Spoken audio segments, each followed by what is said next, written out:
Hello everyone. This video is going to be all about Chapter 3, and Chapter 3 is going to be focused more on some vocabulary, kind of setting things up for you to get an understanding of Piaget's stages, and it's also going to be talking a little bit about Vygotsky's social learning theory, but one of the reasons that we use these two so frequently in counseling practice is because it really gives us an understanding of perspective around where kids are in their development and what we can kind of expect. So when you're going through any of these videos, I think the one thing that's important is not just to take in the information, but to ask yourself, what about this is counseling oriented? So why do I need to know this stuff? And for this chapter, the big part of the why is going to be helping yourself understand developmentally where are they? So for some of you, you may work with children, you may work with kids and families, and this is going to be very important because it's going to help you structure your understanding of where their understanding is in a sense. For others who are working with adults, this might be something where we can start looking back and going, okay, what was going on during these times? How did it impact their understanding of language, their understanding of connection? And this chapter is going to look more at the cognitive development, whereas chapter 4 is going to be looking more at the social pieces, and chapter 5 is going to be looking at our sense of self. So also, while you're going through this, if you're thinking about your paper, which I know it's early, but continuing to think about it the whole time. So this is going to be really looking at Erikson's first two stages, so trust versus mistrust, and autonomy versus shame and doubt. So we'll talk a little bit more about that in chapter 4, but I wanted to kind of give a preface so you kind of have that in your brain while you were thinking about going through this.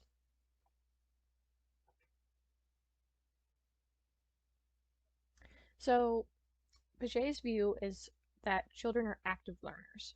So there's three big words, and people try to separate them a lot, but really they're a combination. They kind of flow. So adaptation is the bringing in of new knowledge, while assimilation is fitting that new knowledge into existing knowledge. So when a kid is first born, they're going to be doing a lot of adaptation, right? So they're going to be doing a lot of getting new knowledge constantly. And they're going to be assimilating that into different processes and different schemas eventually, right? So they're going to be adding that new knowledge into what they already know.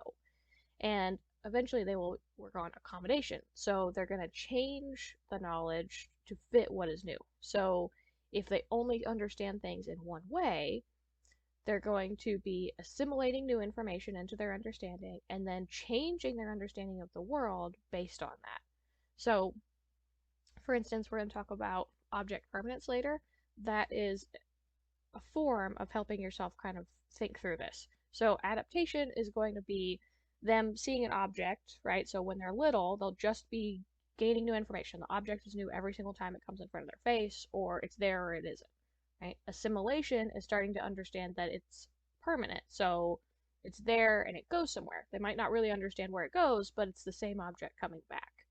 And accommodation is eventually going to be them understanding that that object doesn't actually disappear or go anywhere. It's there and it's still there even if it's behind something or in front of something.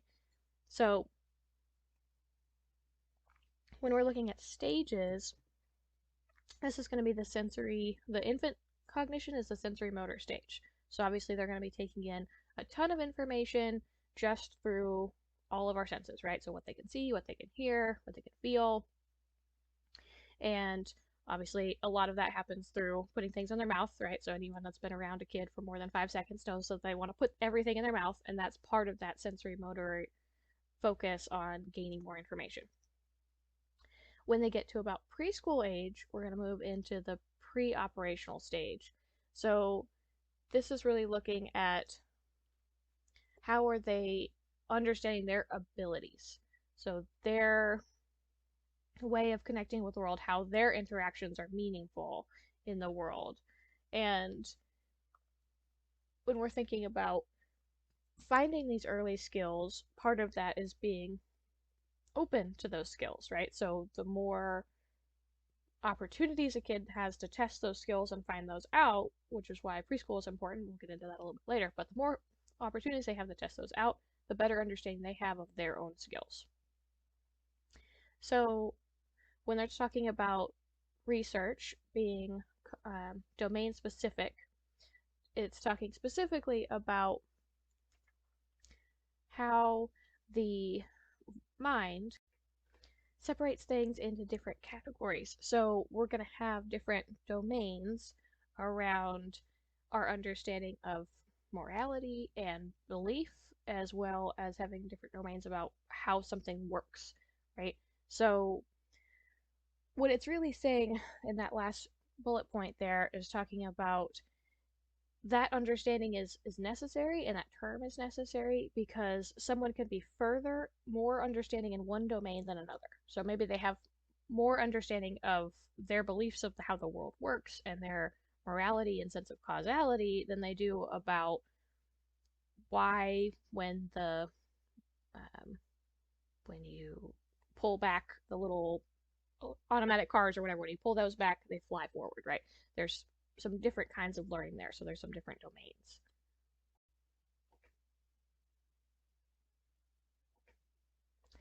So, observational methods, we're looking at different kinds of research. So, when they're looking at birth to 2 years in these first stages, they're mostly looking at our nonverbal observational, obviously, right? So, what this means for us in the sense of counseling is when you're thinking about working with kids around these years, that's a lot of what you're going to be looking for is, in play therapy, they call it tracking, I believe. And so you're literally just watching a kid play and seeing what objects they go to, seeing how they handle things, seeing kind of what their understanding is of the world and how they're using it. So if they have building blocks, are they using them to build, or are they using them to do something different with, right? So maybe as a car instead, right? So what is their understanding of what that actually means? So Piaget did a lot of this kind of work to really understand motor interactions with the environment. So what that means is how we are interpreting the world based on what they're doing. So a kid that gets their understanding through their parents or gets their understanding through maybe watching another sibling, they might interact with something different than if someone is kind of giving them a textbook version of it almost, right? So when we're looking at two um, specific rules around habituation. So habituation and preferential response. Habituation is the step process of looking at giving them a new information. So that's your orienting response. So the first time you give a kid a stuffed animal, right? So that's a habitual thing, right? They might have it's a habitual process. So how does it become their favorite stuffed animal? It starts with giving them the original thing. So that's going to be their orienting response. And then every time they're upset, maybe you're giving them the same stuffed animal, right? So that's becoming that habitual process. And from there, children can go into dishabituation, which means they're kind of old and bored with that one in a sense. It's not new enough anymore, don't really have a connection with it. And or they can go to the preferential response. So this is how we tell the difference when kids get their favorite stuffed animal versus their stuffed animal that's on a shelf, right?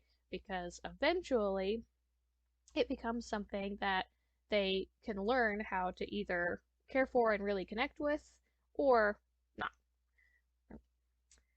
So when we're talking about the recent challenges, um, it's really because we have more opportunities to study kids in different ways. We've got more different kinds of technology, and um, when you're thinking about kind of how that challenges it, when we think that the challenge focus is specifically about visual acuity. So, because we have more technology and more understanding, we now know that kids have a different level of visual acuity than adults. So, one of the ways this challenges his finding about the preferential response is sometimes it's not about the for desire for kids to have one thing over another. It's the fact that they can see it better, right? So if you think back to the Cradle and the Grave video, they talk a little bit about that, and they show that visualization of the dad coming close and it being very visually, like they could really tell the details, and then kind of being fuzzy, like if you're someone that needs glasses, you don't have glasses on, kind of thing.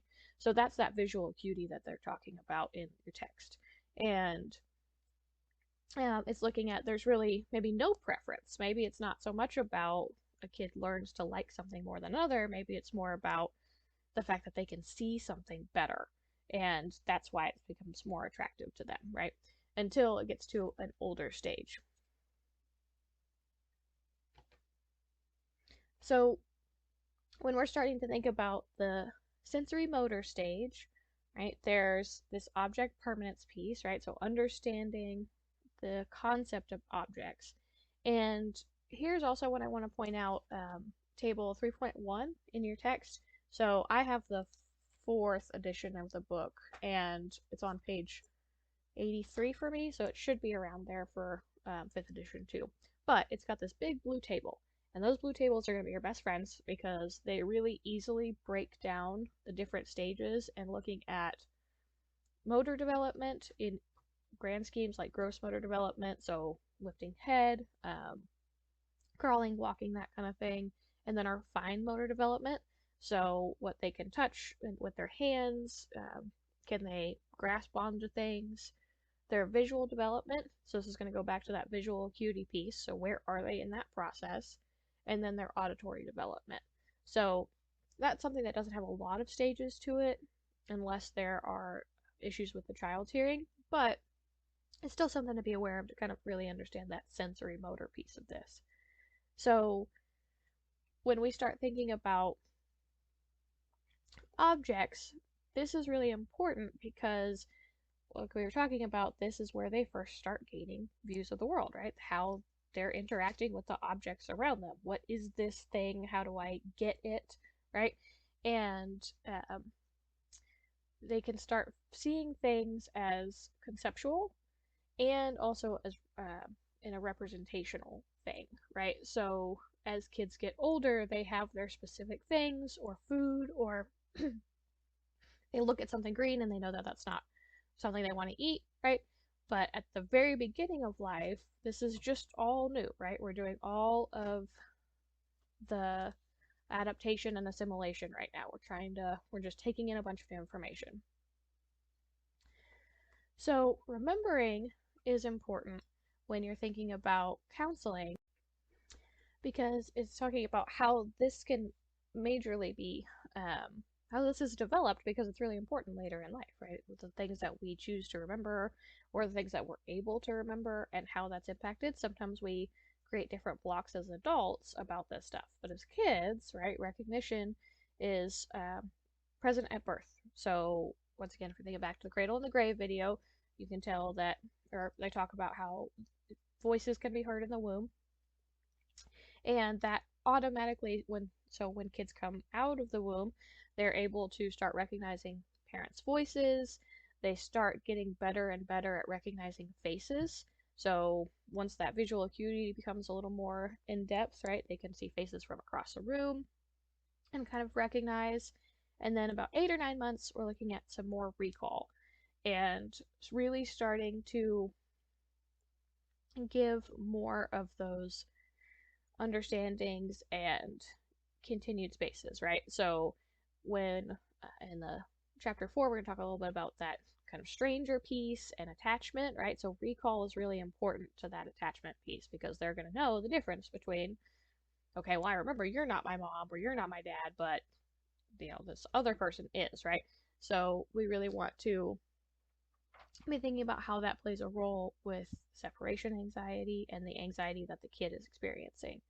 Because when you're thinking about adults and working with kids or working with adults in counseling, anxiety is huge, right? That's a lot of what we work on.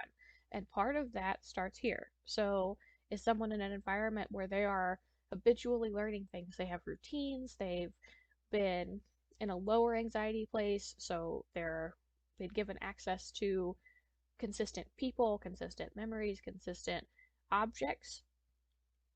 Or have they been in a bunch of different spaces where there really hasn't been consistency, and maybe that's impacted their ability to really get that recognition, attachment, and recall down? So, when we're thinking about intentions, so babies start to understand their own intentions by connecting pieces. So the more understanding of objects, and as they're building that, and all of these sound like they're separate, but really this is all happening at one time, right? So the more they're understanding objects, the more they're able to have intentions with those objects. So if a baby's laying in a crib and there's a mobile, so that like hanging thing, and if they kick the side of the crib and the mobile moves and they like the side of that, right? They are going to start having some intentions of their own, so they're going to continue to kick the side of the crib so the mobile will move so they can see the mobile move, right? And they're not going to sit there and think through it in that aspect, but as a baby, they're really starting to learn what that means, right? So they're starting to go, okay, kick the thing moves, that's fun, I like that, right? And so they continue to do that. And that's how another way that they're really starting to learn the world, and it's how they're starting to build that executive functioning. So our frontal lobe stuff, all of that causal thought and interaction piece. Then they start entering the intentions of others. So they start developing the theory of mind, so understanding and the long-term process of being able to understand other people have intentions and other people have reasons for why they do things. So when you start looking at those Erikson stages, kind of be thinking about this with that trust versus mistrust and shame, and autonomy versus shame and doubt, right? So if I have an intention, so I'm gonna cry to get mom and dad's attention, and they come to me every time, or more often than not, I'm gonna start building more trust for around the world. If my intention is crying, and occasionally mom comes and occasionally they don't come, then it's gonna build potentially more mistrust in the world. And when kids are developing their understanding of self and their understanding of their intentions and what other people are doing, right? This autonomy versus shame and doubt is all about how are they developing their sense of what's okay and what they can do. So if the kid kicks the side of the thing and the mobile moves and that's supported and celebrated, of, oh man, look at this thing you did. You made the mobile move so you could watch it spin around or whatever. They are going to develop more autonomy. Versus if they're scolded or negatively punished in some way for doing that, right? It might impact their shame versus doubt feelings. And of course, that's a long-term process, right? So you're developing these things throughout life. But that's just a way you can kind of start connecting those pieces in your mind.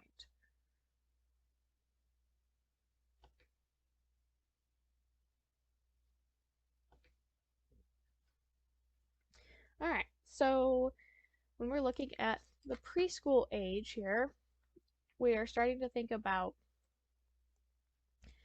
them understanding numbers, them understanding different life skill principles, and really we want to think about this at very gradual stages. So, um, when we're thinking about kind of how this is important, this is a big thing for Paget because so by this age, most children have the ability to speak and share what's going on. So they're able to answer some more specific questions, and they do a really good job of talking about the understanding numbers and giving good examples of this in that video that goes along with this chapter. So It's right after this. And this really is focusing on exploration versus and practice. So when you're thinking about having more access to doing this, having parents and caregivers that are counting with kids more frequently, that are helping them see the difference between, if there's 5 objects together versus 5 objects apart, it's still the same number of objects, even though a kid may think that it's a different number because, or there's more in one row because there's more space happening. And like I said, that's really easily seen in that video that you can watch with this chapter. So when we're talking about perspective talking, they first start about centered perspective. And what that really means is that we all understand the world from our own worldview, right? But as a kid, we have this egocentric version, which is I only understand my world from my worldview no matter what, right? So if you're doing something over there, it has some impact on me, even if I don't recognize that you have your own thoughts or your own intentions over there. Right? As children grow, they start to develop a less egocentric view of the world,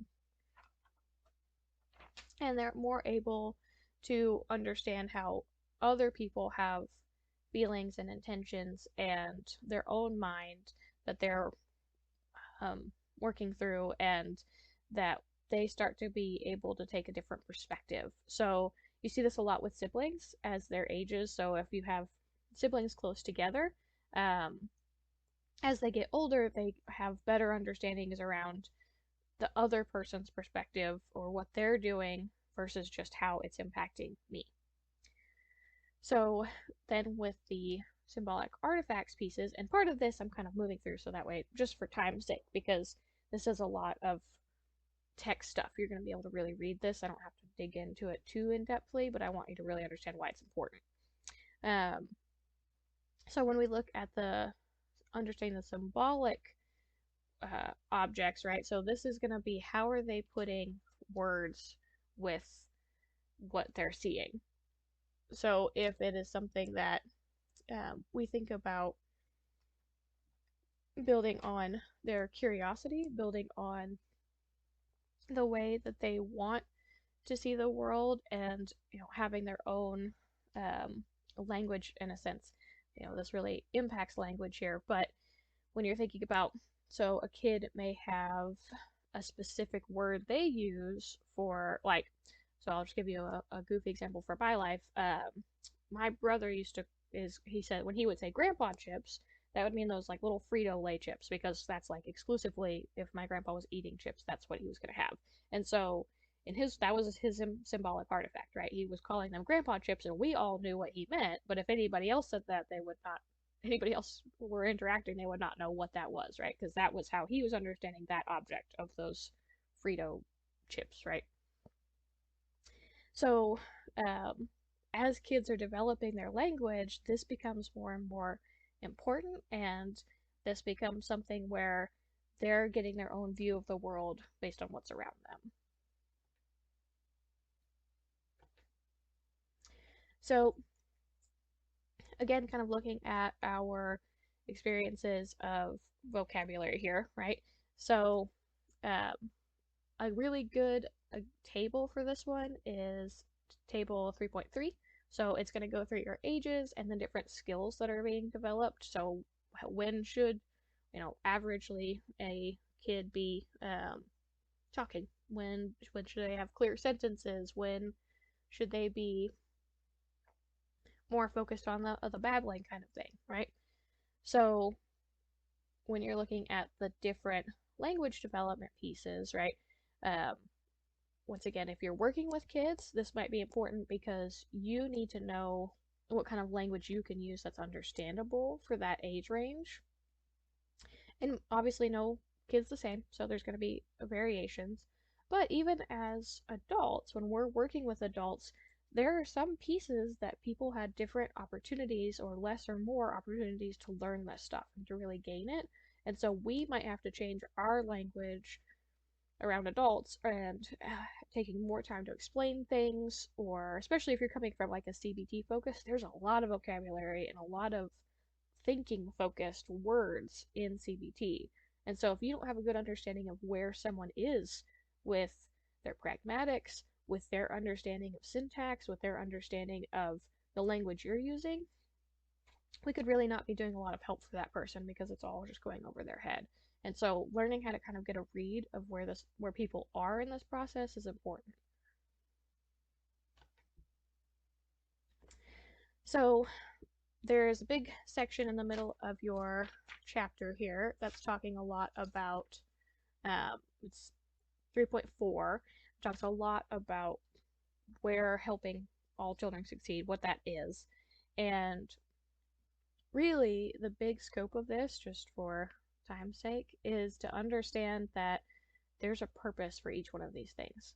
Preschool, you know, early education programs, working with kids around understanding the language and understanding, basically going back to that piece we talked about before of the more opportunities kids have to learn, the more likely they are to learn. Right? So the more engagement they're going to have, and the better their brain is going to keep developing and really capitalizing on the time in their life where they have all of this great brain power. And so when a kid is in a highly enriched environment, they're going to have more opportunities for this. But the way as counselors we can focus on this is if you're working with families, helping parents understand how to better enrich the environment of their kids, helping um, caregivers or other people get involved, or resources. So how do we get kids in preschool? Why is it important? How can I help my clients, either if my client is the kid or if my client is the family, how can I help them understand the necessity part of this? And so when you're thinking about working in any sort of environment for counseling, you're going to have some pieces that this is going to connect back to. So preschool obviously helps us understand building those executive functions. So I'm going to have more opportunity to engage in different things, more time of looking at that causality, right? So not just my mobile, it's mobile in the car and all the toys and letters and whatever.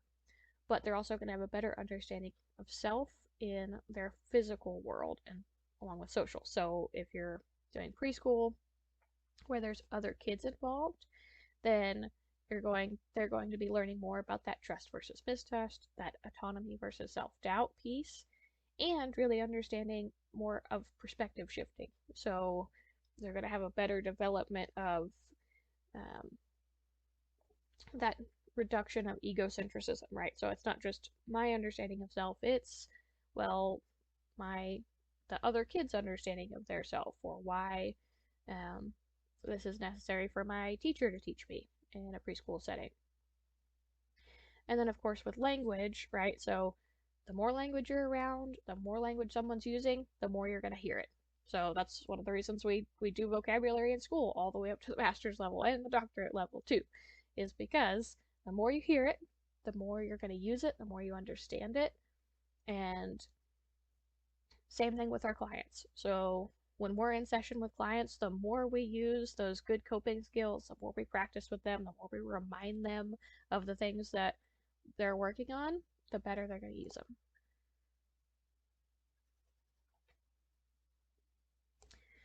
So um, part of this also is looking at how can we be engaged in helping ourselves and our clients understand what good high quality programs are.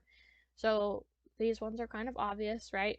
The more one-on-one time teachers have with children, the more likely they are to understand their what's going on with the child, what they need.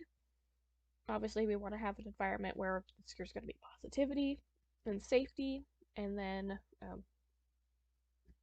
opportunities to really engage with them in different ways. So, um, teachers having appropriate education and having the right equipment, the right stuff, right? So, none of that's super difficult conceptually, but it's important to be in there just in case you wanted kind of a touchstone for how do you know what that looks like.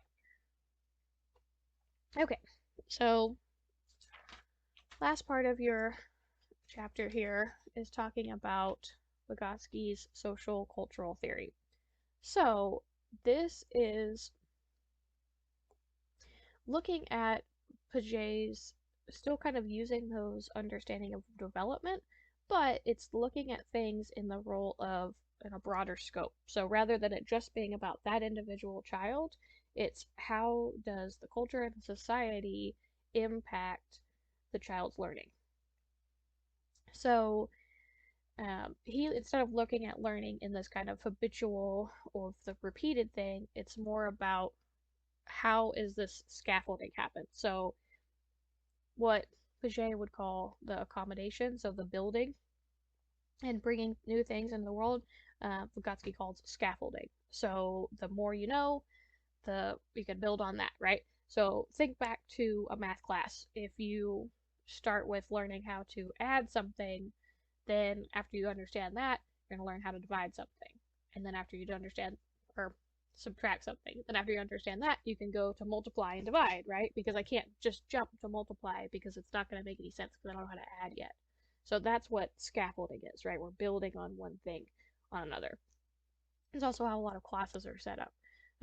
When someone's going through and putting a Blackboard class together, they're thinking about scaffolding. Um, it's the reason, like this class, we don't jump from early years to adults. We go through all of the stages because we want it to build on a logical way. So, zone of proximal development. This should be ringing some undergraduate bells here for you. Uh, Basically focusing on when we have more support and when we have more opportunities to engage with that. And I was hoping, okay, so there is a zone, right, in which we can, it's kind of like a window of tolerance thing, so in which more learning is possible versus when it's not. So this has to do with different things of um, going back to environment, going back to our others interacting more and supporting that learning and engagement, or is it something they're trying to do individually? So your zone of proximal development is going to change based on what the social aspects are. So the less social environment the students have in the sense of they're not being very enriched, maybe they don't have those consistent people in their life, they don't have those things that are going to really help set them up, the smaller the zone is. Versus the bigger the zone is when there's more people around them that understand scaffolding, that understand what they're teaching and learning and using language.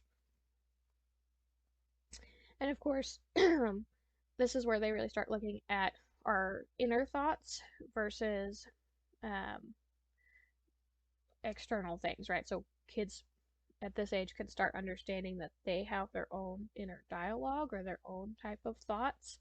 And we know that to be true because we ask, right? So we ask kids, so tell us a story. They can come up with a story, or, why did you say that? And they can go, well, because this, right? And that's them showing their internal thoughts happening. And obviously, this is based on the thinking and learning that they're getting, right? So the more interactions you have, the more you can build your own internal vocabulary. Okay, so going back to what does this mean for us, right, as counselors?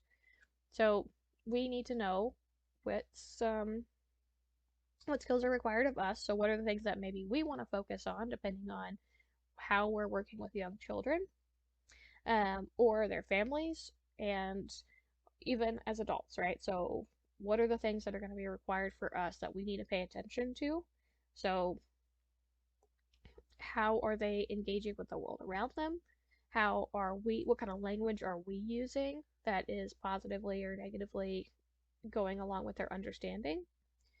And going with the young kids, right? So the guidelines for that, be attentive and get out of the way. That's what I was talking about when we're just talking about tracking, right? So you're just letting them play and you're just seeing what they're doing. Um, you can also add in language to that. So sometimes they'll say, oh, you're going over to the blocks now and you're building a building with it. Or, and now you're going over here and you're using the markers, right? So we might do those kind of language building things to kind of help add in some more understanding for that kid. So keeping your language simple and concrete, that doesn't just stop at kids, that goes on into whatever population you're working with because everybody's going to have their own understanding of that. Don't be afraid of conflicts or problems. So, doesn't matter, I think, who we are as counselors. We don't always love challenging. Some people do, but uh, you're going to have conflicts and problems, whether that's with an adult, whether or with a kid. And so, don't be afraid of that. Use it as an opportunity to start understanding someone else's worldview or what they know. So as kids, that might be a way they're getting more frustrated because they're not getting it. And that's going to be an indicator for you of, hey, I need to change the way I'm saying this or what I'm doing with it. Don't jump to conclusions. So we don't always have to assume we know why a kid is moving from thing to thing or why they're using it a certain way, especially because we could be looking for things that aren't there. Sometimes they're just, putting blocks together or whatever. And we want to make sure that we're staying open and gaining lots of understanding and just being there to support. And then, of course, all of this, we need to know how clients are thinking. And the way that we know that is starting with this stuff. Do we know where they are in their thinking process? Are they kind of are they in their zone and thinking through? Are they developmentally a little ahead or a little behind? And how does that impact the way that we work with them?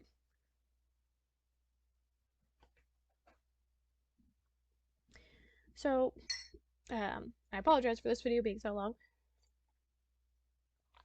Another important thing is looking at, in this chapter, is looking at autism spectrum. And that's near the end of this chapter. And so, really focusing on that we really don't still know a ton about autism. There's a lot of different factors that can play a role and some influences into what's going on there. But we really want to focus on the fact that it's real and it's prevalent, and understanding, especially if you're working with kids or you plan on working with kids, this is something that's going to take, that you might want to put some more concentration on, because the earlier that we can start interacting with understanding this prevalence, the more likely we are to be able to help. So, I'm going to jump to the next slide here. So we've got these diagnostic features, and even as adults, right, there's a lot of adults, especially older individuals now, that maybe were never diagnosed with this because we didn't have as much of an understanding when they were younger. And so as you're working with adults, there might be things that hit on some of this that we want to look back at and go, okay, maybe there's something more going on here than just anxiety for someone, or why are they struggling so much? What's going on?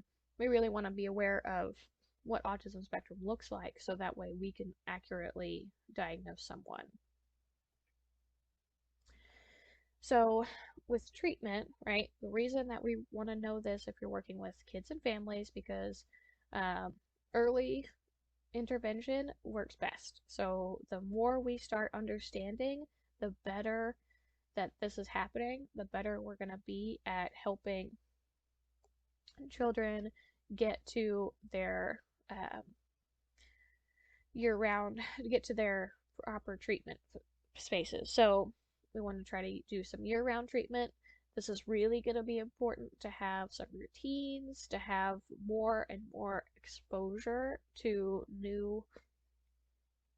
proper new things, but new things to help them really start gaining some different understanding of the worldview. We want to try to get small teacher to student ratios, and we really want to have parents involved. So who are the parents, who are the caregivers, how could we get them involved in specific trainings or understanding for themselves, because the enrichment is going to still be there. Everything that we've talked about is still going to be there. It just might look a little bit different. And a lot of times parents have a lot of blame. They think that they've done something wrong to cause their kid to struggle or to have non-neurotypical responses to the world. And so we want to give them support and understanding just as much as we want them um, to help their kids, right? So we want to build opportunities where they're gonna work with neurotypical peers and non-neurotypical peers, and continue to ongoingly assess progress. So the sooner we can get kids involved in all of this really good intervention, the more likely they are to be able to have a life that is going to be fulfilling and connected and get everything that they want out of it.